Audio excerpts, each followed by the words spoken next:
Veganism has been around for centuries, but it's never been as prevalent as it has in 2018. The number of vegans has risen by 360% in the past 10 years in the UK alone. But it isn't just Britain that's going green. We stand together in solidarity for animal liberation, and we'll march into the streets and make sure our voices are heard. The whole world is facing a vegan revolution, but with any revolution, there's an opposition. So do you think there's a chance that society could ever go 100% vegan? Absolutely not. Not in a million years. In this episode, I'm following the footsteps of some of the people on the front line of this movement.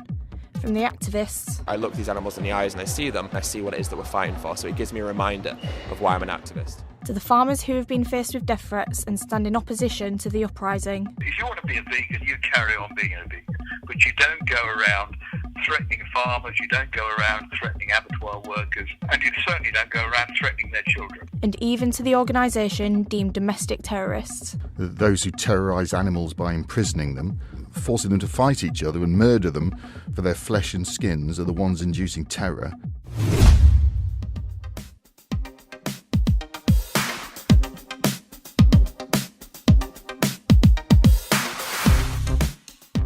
Animal rights activism began in England in the early 19th century, where it developed alongside movements that seek to promote human rights, including the anti-slavery movement and later following the women's suffrage movement.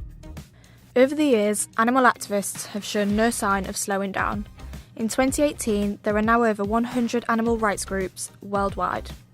One of the UK's leading animal rights organisations is Surge, founded by Ed Winters and Luna Woods in 2016. Ed Winters, more commonly known as Earthling Ed, is an online celebrity vegan activist with tens of thousands of social media followers. His activism includes outreach events, street conversations with the general public, and currently he is travelling to different universities across the UK to spread the word of veganism. So I'm on my way to the University of Derby. Ed and the Surge team are there to conduct an outreach event, and I just want to ask him a few questions about his activism work within the vegan movement. So you're an animal activist, and what is meant by the term animal activist? Yeah, so I guess being an animal rights activist means it's like living vegan, but then also actively kind of spreading the vegan message. And it's kind of actively promoting what veganism is to people and sharing not just about the animal rights aspects of it, but also the environment and the health and also the human rights aspects of veganism as well. I think as the world is changing and more people are going vegan, the importance of activism is continually growing because more and more people want to hear the message and there's more and more reason to hear the message. So what's actually involved in being an activist? What sort of things do you do? To be honest, you can do so many different things. So for me, I do a whole range of things. I make videos online for YouTube and Facebook and stuff. I go to events like outreach events, which are basically where we screen or kind of hold laptops and tablets that kind of have graphic footage or slaughterhouse footage and factory farm footage on them. We screen those kind of to the public and have conversations with the public and ask them questions about the footage, ask them about how it makes them feel, if they've ever seen anything like it before. One of the groups Ed actively engages in is Anonymous for the Voiceless. I wanted to see firsthand some of the work that the group do, so I'm heading into Derby City Centre where an outreach event is being held today. I want to speak to some of the workers and maybe even some of the general public to find out what their thoughts are on the activism they're seeing. Why are you here in Derby today? So I'm Ross, the organiser of Anonymous for the Voiceless. So we hold Cube of Truth demonstrations monthly in Derby, but also worldwide. We stand in a cube-like fashion wearing anonymous masks, holding laptops that show footage in the dairy, egg and meat industries. Do you think it's been a successful day with the general public? Yeah, definitely. I mean, I think most people that I've spoken to here that are doing outreach have had a lot of positive conversations. I've actually had a lot of people that are vegetarian that didn't really know much about the dairy industry that today's really opened their eyes. So how did the general public react when they see this footage and you approach them? The response is normally quite positive because we only approach people who are engaged in looking at the video anyway. We deal with all kind of the challenges. A few people are rude, but we avoid conflict because we're a peaceful organisation. So what do you think of them showing this footage today? Well, I think everyone is obviously going to have different views on the matter, but if that's what they believe in, then yeah, sure, I don't see a problem in it. I wouldn't know what goes on and what sort of stuff they have to deal with. Is it something that would sort of interest you going vegan? I don't think I'd go vegan, no, I don't think I could live without meat, but I mean, I could, obviously, if I got used to it, but it'd just be really challenging for me. So do you think what you're doing is effectively helping to change the world for animals? I mean, it's a difficult question. I know that it makes a difference for people. I never want to say, oh, well, what I'm doing is change the world for animals, because, so much is happening. But what I can say is that we receive positive messages from people. We have people coming up to us saying that what we've done is inspired them, has changed them, has encouraged them to go vegan, has encouraged them to get active. So even though I wouldn't want to say what we're doing is maybe with the wording of your question, because I don't want to seem arrogant, but what I will say is that we do receive messages from people and comments from people saying that what we're doing is making a difference, and for me that is a really wonderful experience to know that people are being positively moved by the activism that we're fulfilling and using. For me, every time I go to a slaughterhouse or to a farm, or I look these animals in the eyes and I see them, it drives me to keep doing this, because I see the victims in the flesh, I see the victims there in front of me, and I see what it is that we're fighting for, so it gives me a reminder of why I'm an activist.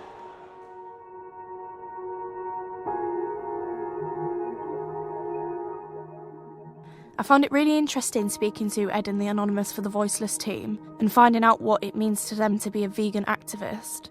They were clearly very passionate and love the work that they do. And I also found it very interesting that although they've seen some horrendous sights along the way, it still drives that passion to keep spreading the word of veganism, which clearly is making such a difference in this world today.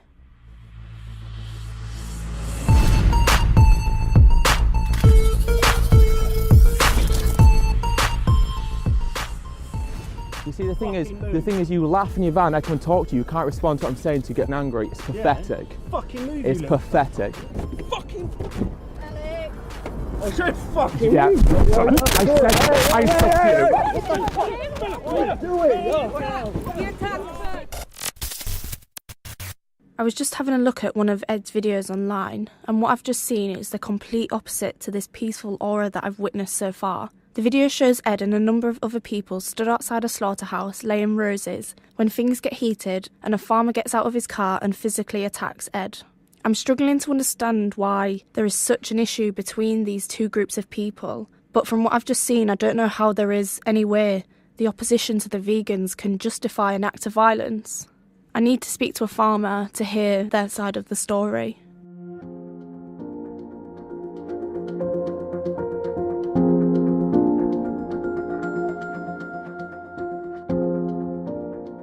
I got in contact with Frank Langrish, a farmer who made headlines in the media after his interview on BBC Radio Kent defending the animal agriculture industry. The fact that you think you can get away with threatening people because you're a vegetarian or a vegan is completely out of order. So, in this day and age, why do you think there is so much conflict between farmers and vegan activists? Well, there isn't any problem with the farmers. There does seem to be a problem with the vegans. The vegans seem to want to force their dietary wishes on the population. So do you feel like that conflict between farmers and vegans could ever end? Well, there isn't really a conflict. There's a misunderstanding on the vegan side that they feel that if they threaten farmers and abattoir workers and people involved in the industry, that they will give up producing animals. And I don't think that was ever going to happen. In a recent email to me, you said that your local abattoir received a numerous amount of death threats. What sort of comments did you get, and how did those people deal with them? It's very unfortunate because we struggle for abattoirs. In this country, there are very few left. We only have one in the whole of Sussex now. These places serve to a service to the local agricultural community. They're well run. The one in Sussex is actually run by a family, and it's very convenient. The local butchers and that all use it. And they've had closed down their Facebook site because they were getting death threats. And the wife of the owner, her children were being threatened on their way to school. Now, that's no way to carry on for people who want to change people's views on what they eat. Also in that email, you described the abattoir as a pleasant place. Do you think that that's somewhere you can really describe as pleasant? Unless you're a vegan yourself, I presume that you eat some meat, do you? Well, actually, I've recently adopted a vegan diet over the last few months, so this is kind of why I wanted to explore this topic. Right. Well, you can do that if you like. I'm not going to persuade you one way or the other. But all I would say is that 96% of the population still eat meat in this country. Yeah. So So they are going to have their animals slaughtered somewhere. You also said to me prior to this interview that you believe vegans use propaganda. What sort of things did you mean by that? Well, they talk about rape of cows and things like this, which is, cows, most cows these days are artificially inseminated. They're not raped. And the thing is, with dairy cows, they are and have been adapted for over many centuries to produce milk for human beings. So the calves are taken away from them after 3 or 4 days of life. And then the calves are artificially reared. So do you not believe that the livestock industry is cruel in any way at all? No, I don't believe it's cruel. There are production methods which people view that they might think, if they know nothing about it, that is cruel. The perception is of the population that large dairy herds, where cows are kept inside and the food's brought to them and everything, is wrong. So do you think there's a chance that society could ever go 100% vegan? Absolutely not. Not in a million years. There is this massive ignorance between the general public, and I class you as within the general public, and those of us that still work and make a living in the rural industries. But I feel like it's important that me and you, vegan and someone that eats meat, can sit and have a conversation without the aggression. It's not reputable to have people threatening and people's children and things like that, And the fact is, if you want to be a vegan, you carry on being a vegan, but you don't go around threatening farmers, you don't go around threatening abattoir workers, and you certainly don't go around threatening their children. But I have had a look online at some videos, and I feel like the aggression can come from both sides. Well, you only get aggression from farmers because the vegans are getting in their way. They're stopping them from carrying on their normal work. That does make me cross, because when I see them at the abattoir gate and they start shouting abuse at me, I don't like having abuse shouted at me when all I'm doing is delivering my animals to the abattoir. So, that's the way it works, I'm afraid. That's life, girl. You want to get a life, all right?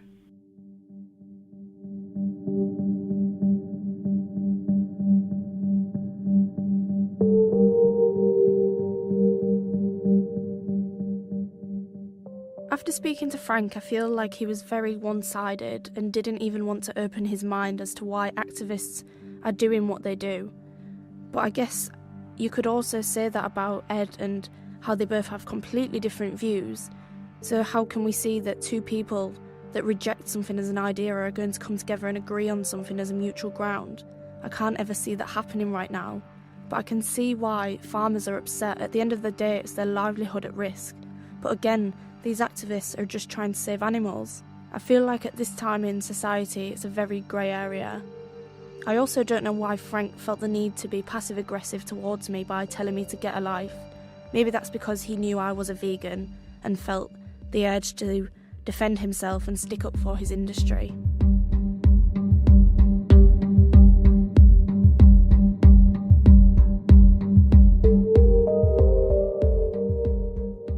I felt a sense of confusion after speaking to Frank. I feel as though I need to reach out to the general public to find out their thoughts and feelings on the matter, so I'm taken to the streets of Derby to see what I can find out. What is your opinion on the recent vegan versus farmer debate in the media? It doesn't really bother me. People can eat whatever they want to eat, really. No, it's quite bad, all the death threats and stuff, but to be honest, if you're against animal cruelty, then you can sort of see where the animal rights activists are coming from, can't you? Well, I just think it's absolutely disgusting. I mean, the way that they target farmers, it's awful. Do you think it can be justified what vegan activists do to save animals? Well, yeah, I mean, you see the videos of them, they're just standing in front of the cars, aren't they, with placards and stuff. They're not really doing much harm. I mean, if you're going to brutalise an animal, I mean, that's not the worst thing that someone could do in response, is it? I think the thought of saving animals is good, but I don't agree with the aggression from either vegans or farmers. What, I mean, when they're damaging personal property? No, definitely cannot be justified. The people of Derby had a really interesting mix of opinions. It was fascinating to hear how different people interpret what they hear from the media and how it stands with their own beliefs. But there's one group that I haven't spoken to yet, and I know their beliefs are probably considered the most controversial. Animal rights activists being branded as terrorists.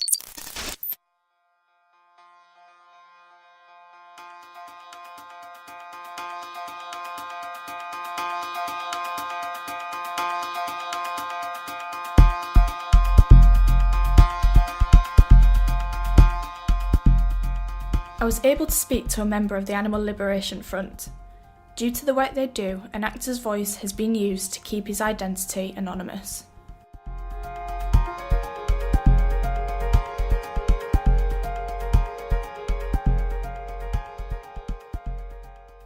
So what is involved in being an ALF member? Historically, those wishing to participate in direct action have gotten together with others, the trust of like mind, and just started taking action. ALF cells operate independently and typically begin locally by like-minded individuals who get together and decide to take action against animal abusers. The ALF is one of the most active animal liberation groups in existence. Basically, the ALF liberates animals from places of abuse like laboratories, factory farms, fur farms, and place them in good homes where they may live out their natural lives free from suffering. Now, any group of people who are vegetarians or vegans and who carry out actions according to these guidelines have the right to regard themselves as part of the Animal Liberation Front. So there's been a lot of stigma in the media calling vegan activists violent recently. What would your response to this be? Well, those who terrorise animals by imprisoning them, torturing them in laboratories, displaying them as objects in zoos and circuses, forcing them to fight each other and murder them for their flesh and skins are the ones inducing terror, not compassion. Vegan activists who seek only to stop the suffering of animals, how is this considered violent compared to those pointing the finger at these vegan activists? So do you believe it is acceptable to damage property or be violent if it means saving an animal's life? Well, the stark fact is that every year more animals are exploited, oppressed, tortured and killed than the year before. Members of the ALF and other underground organisations feel that to truly liberate animals, the unjustifiable laws that allow their exploitation must be broken. The ALF have a history of effectiveness, closing many businesses that exploited animals, hurting many more economically, and freeing tens of thousands of animals who could spend the remainder of their lives free of torture and suffering. Violence against property, as opposed to animals, human or non-human, is viewed by many as justifiable in light of the atrocities being committed against innocent animals. Do you believe animal activists are effectively making a change in what they do for the vegan movement? I think any form of resistance to end animal suffering and freedom for animals, in many forms in animal activism, is important. I believe a wide variety of tactics are necessary to win animal liberation, as so many other struggles for liberation have demonstrated throughout history. We think about it. If you were locked in a cage your whole life, taken out only to be injected with poison or to be skinned for your fur, what would you want people to be doing? So why are the ALF considered a domestic terrorist organisation? Should it be those who terrorise animals by imprisoning them, torturing them in the laboratories, displaying them as objects in zoos and circuses, force them to fight each other and murder them for their flesh and skins, are the ones inducing terror, not compassionate activists who seek only to stop the suffering of animals? So does the risk of being arrested come as a part of being an ALF member? There's always a risk for arrest and harassment from law enforcement and private security for those who choose to use any form of direct action for animal liberation. That's why activists are willing to risk their freedom to save those animals who don't have freedom. With that said, the Animal Liberation Press officers do not engage in any illegal activities, nor do they know of any individuals who do.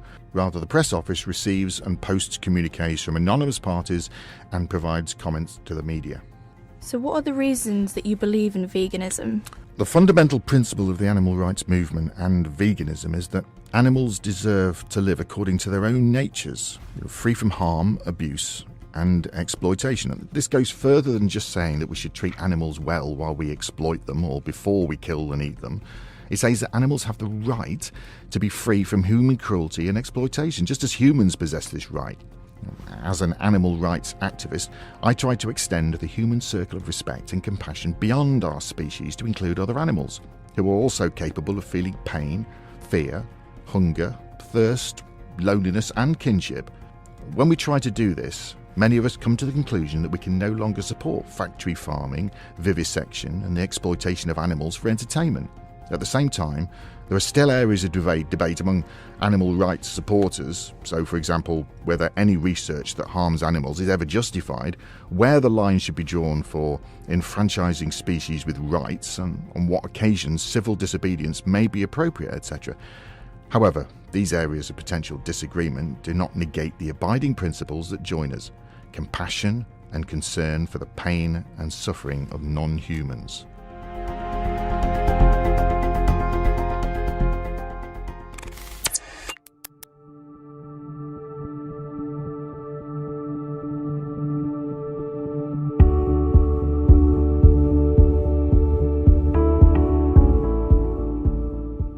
I started this journey as a new vegan. Before this point, like the majority of the population, I enjoyed pepperoni pizzas, Galaxy chocolate, and even the occasional cheeky Nando's. Like many of us, I didn't realise these everyday treats had such a devastating effect on the forgotten Earthlings, the animals we share this planet with. But this is how a lot of the vegans I've met on my journey feel, and they've decided to do something about it. Educating. So for me, veganism is just about spreading awareness and hopefully teaching things that people will be grateful to hear in the long run. Speaking. Today we're just trying to raise awareness of what goes on behind the scenes in the meat and dairy industry. And taking matters into their own hands. The ALF have a history of effectiveness, closing many businesses that exploited animals. Ultimately, these activists are a voice for the voiceless, or rather, a voice to those we cannot understand. But I know everyone does not have this same connection. And just as I was open-minded when I was introduced to veganism, I wanted to keep that concept with those who do not follow this lifestyle. For me to criticise a farmer who has done this their whole life through generations would be completely hypocritical of me. Do I think what they're doing is wrong? Yes. But I ate meat for 20 years of my life, and if someone approached me with aggression, maybe I would have never changed myself. And honestly, that is why I can sympathise with both sides to this debate.